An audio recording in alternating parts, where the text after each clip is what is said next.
ஆசீர்வாதம் என்பது ஏதோ நான் கெஞ்சி கெஞ்சி கெஞ்சி வாங்குற பிச்சை அல்ல, அது தேவ கட்டளை. புரிஞ்சவங்க இருந்தா ஒரு அல்லையா சொல்லியிருப்பீங்க. ஆசீர்வாதம் கட்டளையிடப்பட்ட ஒன்று. யாராவது இந்த சத்தியத்தை கேட்க ஆயத்தமா இருக்கீங்களா? ஆசீர்வாதம் நான் ஏங்கி ஏங்கி பிச்சை எடுத்த ஒன்று இல்லைங்க, அது தேவன் எனக்கு வைத்த கட்டளை. ஆலயத்துக்கு வருகிற பொழுது, ஒருமனப்படுகிற பொழுது, துதிக்கிற பொழுது, அபிஷேகம் என்மேலே கடந்து வருகிற பொழுது, ஆசீர்வாதம் தேவ கட்டளை. சொல்ல மாட்டேன்றீங்களா? ஆசீர்வாதம் தேவ கட்டளை. ஆமென், அல்லேலூயா, ஆமென், ஆமென், ஆமென், ஆமென். இந்த உலகத்தின் அதிபதிகள் அவங்கவுங்க நாட்டில் கட்டளை போடுவார்கள். ஆமென்.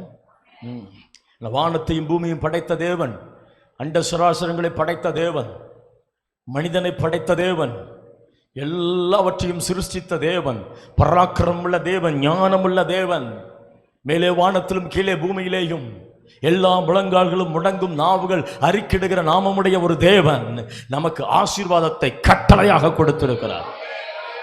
You are blessed அப்படின்றது கட்டளை, பிச்சை அல்ல. இந்த அறிவு எத்தனை பேருக்கு வருது? ஆமென் சொல்லுங்க. ஆசீர்வாதம் தேவனின் மேலே கட்டளையிட்டு இருக்கிறார்.